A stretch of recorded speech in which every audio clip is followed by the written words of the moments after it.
Welcome to another episode of Canadian Stacker.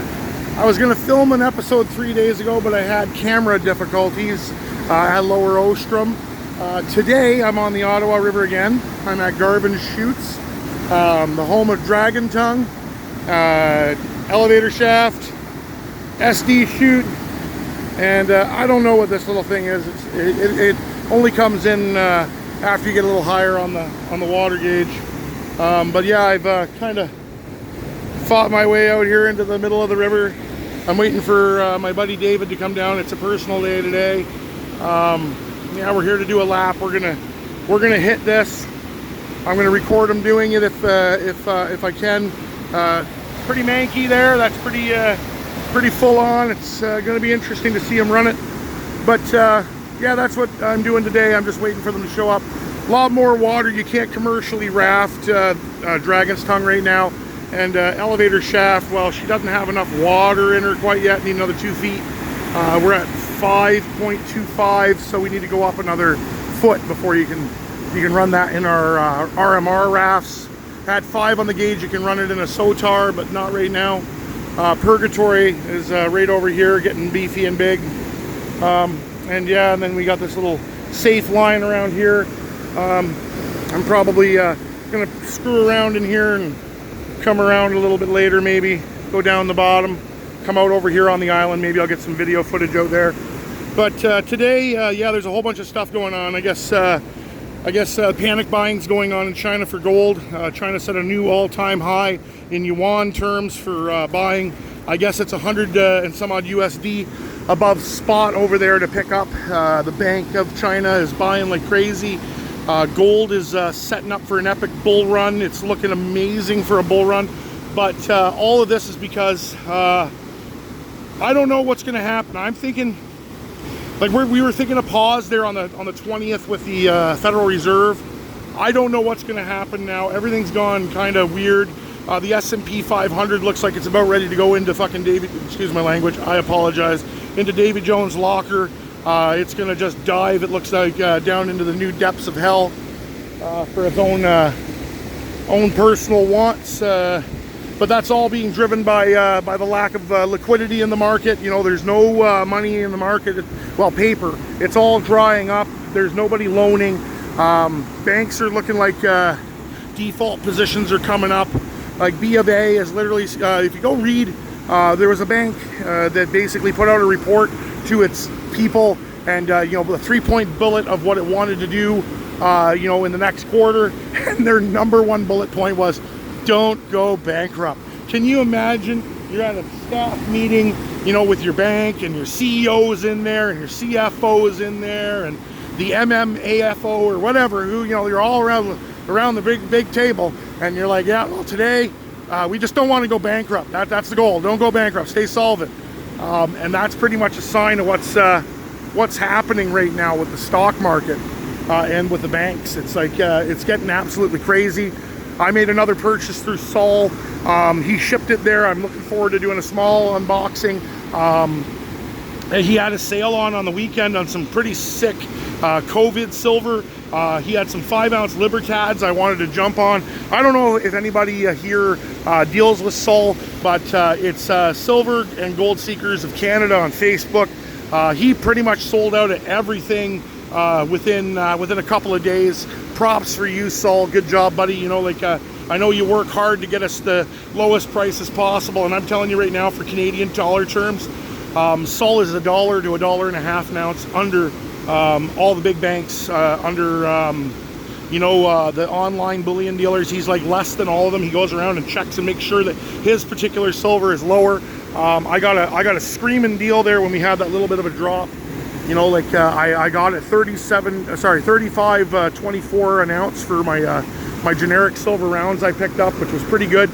Silver was sitting around 30.87, 30.97 when I made the purchase, and I got it for like 34.57.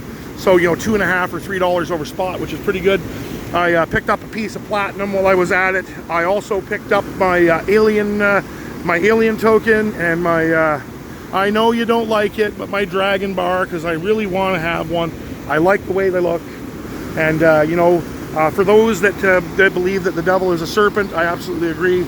It states in the Bible that Jesus put his head upon the serpent, and I truly believe that through authority you can crush that stuff.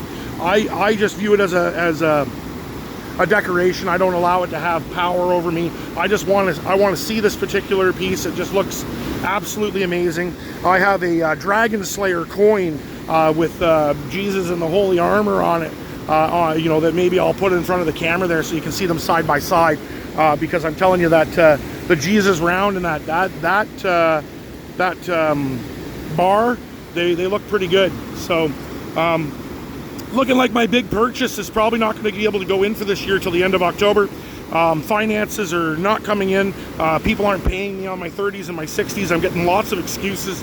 It's pretty unbelievable right now how hard it is to get people to pay. You know, like my livelihood depends on getting paid for this season. Like, this is my really busy season. All I am right now is a school bus driver, you know, and it doesn't pay as much as this, and hunting season doesn't really kick off for deer and moose until the middle of October, and then those 30s and 60s, they don't come in until just before or just after Christmas. So the wallet's a little bit tight right now, so I had to tighten my pant line. My big purchase, I was hoping to do a 50-60 ounce order. It's gonna have to wait till later. I'm hoping that silver doesn't go to the frickin' moon in a bolt on me over the next 30 days while I wait for a couple more to clear, because it'd be sad to miss this lowish point, which is where I think September, always a hard month. You know, like, it's a good time to, you know, dollar cost average in. Speaking of dollar cost averaging in, I was on a particular bullion dealer's website, and there were people in there trying to basically smack talk gold and silver and purchasing, and you always buy low, sell high mentality, and it's like, well, you can never really truly find the bottom, right? You don't know when the bottom is, so you try to dollar cost average in, and they told me dollar cost averaging's for losers, you know, and buy in, you know, put in your puts and all that, and I'm like, oh, you're dealing with paper. Yeah, that's completely different than the physical market. You know, it's not the same thing. And then basically they went into this weird tirade of how buying, you know, like silver, you know, in paper form was superior because it can clear faster and all that. And I'm just thinking to myself, you think you're purchasing precious metals for the right reasons, but I don't think you understand the full weight of it. I discussed it with him a little bit. He just kept mocking me. So I just walked away from the conversation, because, you know, some people, they just have their eyes completely closed, and you can't help those that don't want to help themselves, right? But back to you know, basically China and all that. They did a major drill there, I believe it was yesterday, where they flew the most amount of aircraft towards Taiwan that they've ever done. I think it was like 117 aircraft in a short period of time. Things are getting worse over there, you know, in that Pacific theater, you know, in the 9-dash line, as China likes to call it. You know, and Ukraine is at a stalemate, but the bombings in Moscow continue. Like I said, I got a friend that's over there. You know, he left about a week ago. I believe I mentioned that he left. So I'm not getting any live to update stuff, except for kind of, he gets told by his friends over there secondhand, you know, what's going on, and then I get it, like, let's say 36 or 24 hours after it happened, rather than 12 hours.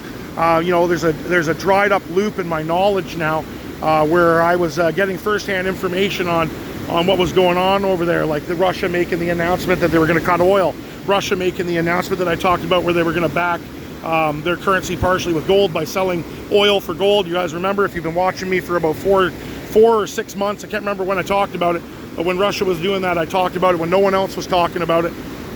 You know, and now that well of information, because my friend that works in the diplomacy area has been removed, and now I no longer have that inside look into things, which bothers me, because I'm used to getting information quickly and being able to make some choices on what I want to do, and now I don't have that avenue of information, and it's bothering me. Now he's trying to get them to email me or message me privately, He's trying to set it up so I can get my information more quickly, because when he gets it, sometimes it's in the middle of the night, and he gets up and then he sends it to me like, 12, 15 hours after he received it. So, it's a little frustrating. So for those of you that have seen me film here at Dragon's Tongue before, at the Garvin Chutes here on the Ottawa River, last time I was here, if you recall, you go back and look at the video, this particular section right here had no water coming over it.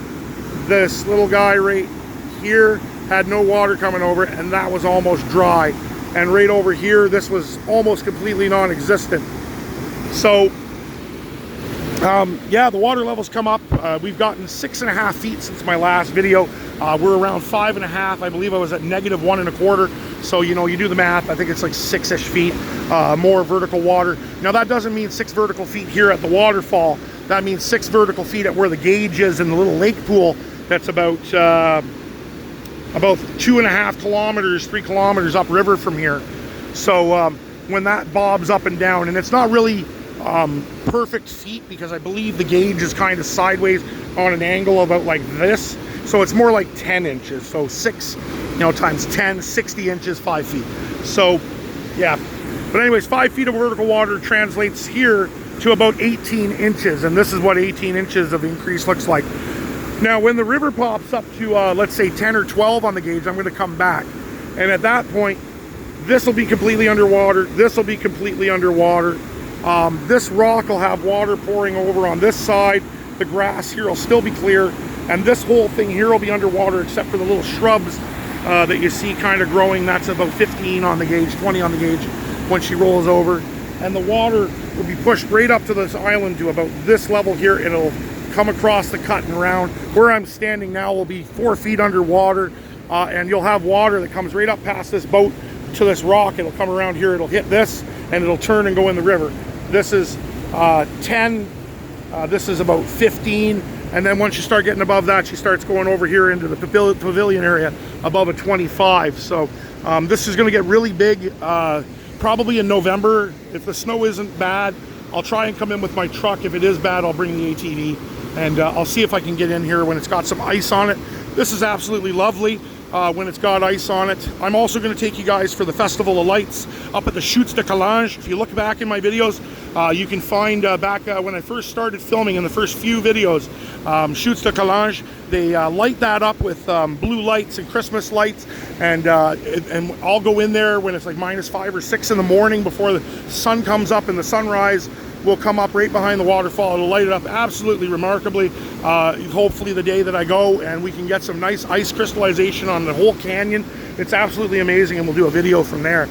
If this content is appealing to you and you really enjoy it, I would really appreciate it if you would subscribe, like, and share. I know I've got my loyal followers who I'm very thankful for.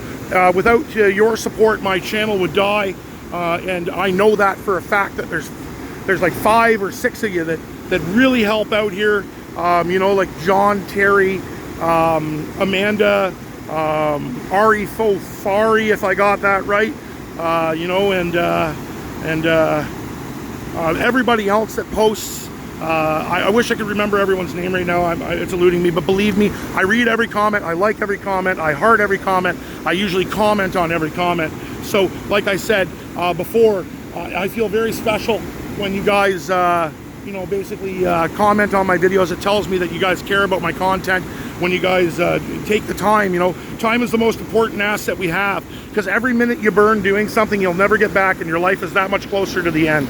So just remember that I know that you're watching my videos, and by you watching, you prove that you like my content, because obviously you're not going to invest part of your life in something that isn't enjoyable. So with that said, stay frosty. Oh yeah, I got to talk about something else. My XRP position, because I bought not a 5%, but I bought a small amount of XRP. I bought 2,500 tokens. I purchased at now. I am not a coin guy. This is just it's lottery money. I don't support it. I'm just trying to get in a position where maybe I can get like a 20% bump and pull my money and buy more silver. This is all a play for me to get more silver. This is not financial advice. I'm just a dude down by the river enjoying himself. But I want to talk about XRP. I made a purchase at around 73 cents. It's sitting at 67, so I've lost money. I'm going to be honest with you guys. I'm down in my position about $108. You know, like I said, the halving for Bitcoin's coming. I've looked in it historically. When a halving happens, Bitcoin surges, and they call them crap coins. They go up, and XRP, Ethereum. I did some reading. Those are the main ones that benefit. So I put in a position. I also bought 0.15 Bitcoin. You know, so in Canadian terms, that's a $4,400 stake on that. You know, I didn't go into debt to do it. It's all in there. You know, I bought when we were around, what was it? I think it was 26.5 Canadian. It's now at 36 this morning. I made some on that, but this is what I'm going to talk to you guys about. I don't trust Bitcoin. I don't trust XRP. When things go sideways, I think that everybody's going to pull their liquidity out of that and run to gold and silver. So what I'm trying to do is just watch what's going on, try and make a small amount of money. Saul is my contact for it. He knows that when we're close to the end, I'm going to pull everything out, and I'm going to talk to him, and I'm going to give him everything I can to get silver that he'll get for me right from the mint, which is in Ottawa, and I'll secure my spot if possible. I've already got my position in my precious metals. I'm good there. I'm not worried about that. I have no financial debt, so I have no problems. I have all of my prep done. I've got my cash position, my food position, my lead position, my water position, you know, all those things. I got that. This is just speculation for the fun of it. You know, it's like going and buying a lottery ticket and you lose. So that's what it is for me. But I wanted to be straight up honest with you guys. I am currently up on Bitcoin a little bit, but I'm down on XRP. But if the Fed cuts rates, okay, this is what I'm going to tell you. If they start cutting rates, and the last time they cut rates was just before the Bitcoin halving. And the time before that, when they cut rates, was just before the Bitcoin halving. Seriously, go look into it, read up on it. And if you can play that, like Bitcoin put on and all those coins put on, like massive gains, just don't be a pig. Like, look at it, don't run the risk, get a little bit of profit, pull it out, put it into PMs, and then sit on it. You know, don't play with anything you can't. And like I said, I'm not financial advice. I'm just telling you what I'm doing for me. And I think that's going to be the move for me to make maybe an extra, you know, when I pull out and I go into gold, maybe I'll get, rather than 2 ounces of gold, I'll get 2.5. And maybe rather than getting 100 ounces of silver, I'll get 115 or something, or maybe 140. So that's my whole play, is just to take that, make money on it because it's low, sell high as quick as I can, don't take any chances, and just go right into a depressed silver and gold price. But when silver and gold start to run, which I think they're gonna, I'll pull that all out and I'll be all in. So I just want to make sure you're fully aware of my positioning. I know a lot of you hate it and view it as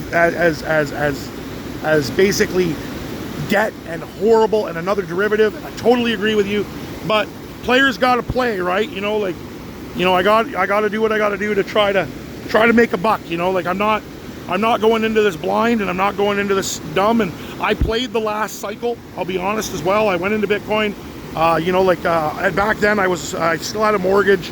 That was in like 2020, in 2019, just before Christmas. I started going in on Bitcoin at I think it was 17. I sold out as I chickened out at 48, but I made a good amount. I made enough on that when I put my $1,400 into Bitcoin Canadian, I pulled out just under $2,900. I made a little bit on that. So do your research, do your reading, make sure it's all your own brain power. And if you can't do it with your own brain power, don't do it at all, because all those coin shills, all they want you to do is use their link, buy their stuff.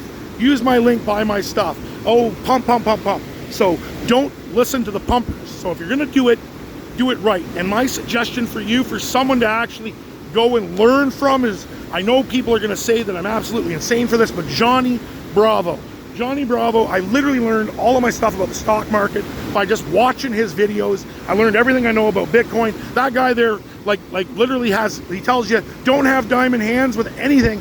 It's always cotton candy fingers, because you want to lick the sweet stuff off your fingers. You don't want it to all dissolve in the rain. You know what I mean? You don't want it all to go away when it rains. So just remember what I said there. I would suggest you go and watch a Johnny Bravo video or two. If you like him, subscribe. Let him know that Canadian Stacker pumped you his way, you know, in the comments section. And make sure you spell it out, Canadian Stacker, with no space, so he knows. Because I've been in his channel for 3.5 years. I've commented a couple times. He's talked to me in the chat, but you know, I'd really like him to, you know, leave a comment in my channel. I don't want him to do a video with me. I don't want him to talk about me, but just him popping a single comment in my channel would be absolutely awesome. Because he buys precious metals like we do. He stacks them. He shows them to you. He talks about them. He tells you that real estate's gonna die. This guy is like straight up the real deal, I feel. So once again, not financial advice, but I really recommend Johnny Bravo to you guys.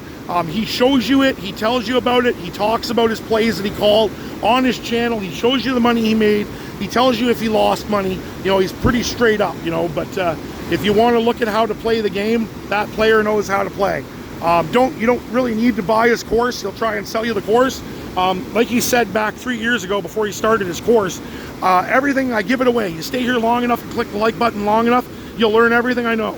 And that's legitimate facts. He gives it away in his channel every day. So until next time, keep your thumb to the sky, keep on stacking, keep on being amazing, and more silver content to come, more epic whitewater to come, more of everything, and some hunting is definitely in the foreseeable future in November.